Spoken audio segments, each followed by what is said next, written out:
I took a picture when I was in Montreal one fall at one of the farmers markets, and I got really excited with this particular photograph because of the way, first of all, the warm colors. Apparently, this person specializes primarily, looks like they specialize in tomatoes, and they also do some peppers. And I thought it was interesting because it's all warm colors, including the bottom of this display here.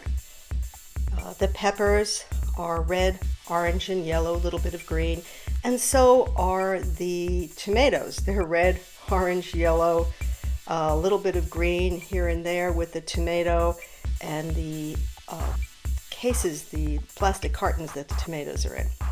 And I liked it because it was lit by the sun very strongly in the foreground, and then kind of subdued and darker in the background where the lady was setting up her stall, and boxes and all sorts of stuff that goes in with going to the farmer's market. So that is what I wanted to paint.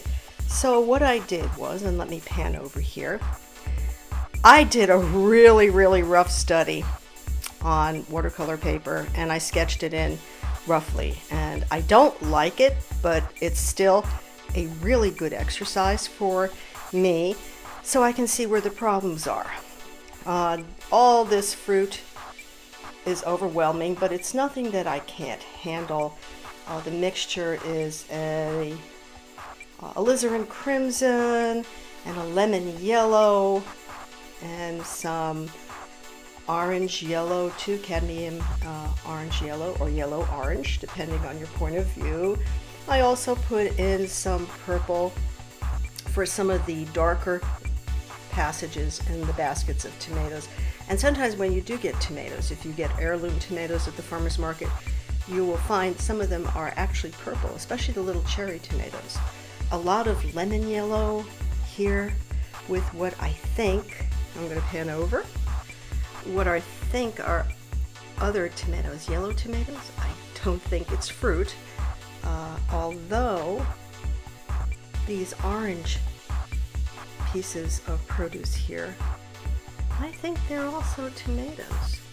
Maybe not as ripe. Cherry tomatoes are lovely. They're so red and juicy, and there's some of those purple greenish tomatoes.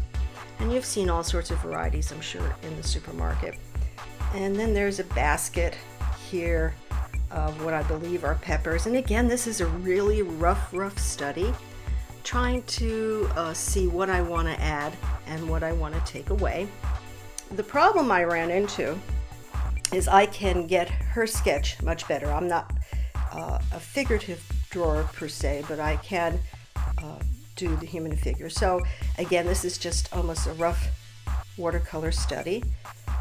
And what I ended up not liking about this, but liking about it because it taught me a lesson, was all of this space back in here. Why is it there? I understand why it's there for the farmer's market.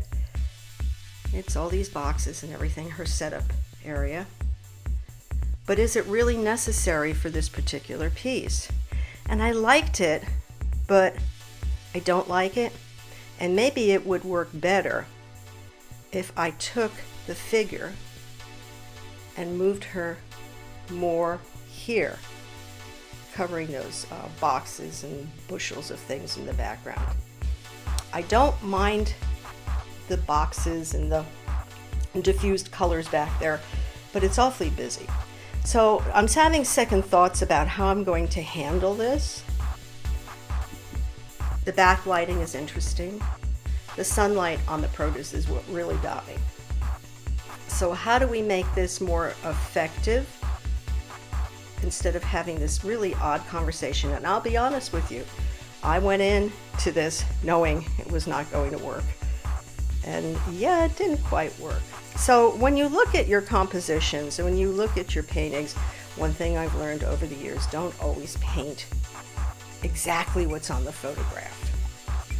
You're an artist, you can move things around. Sometimes you're lucky, like these baskets, and I don't know, should I have put another basket or tray of tomatoes there? I merely copied what was there. I should probably fill that in because it's just kind of sits there and is not pleasing to the eye.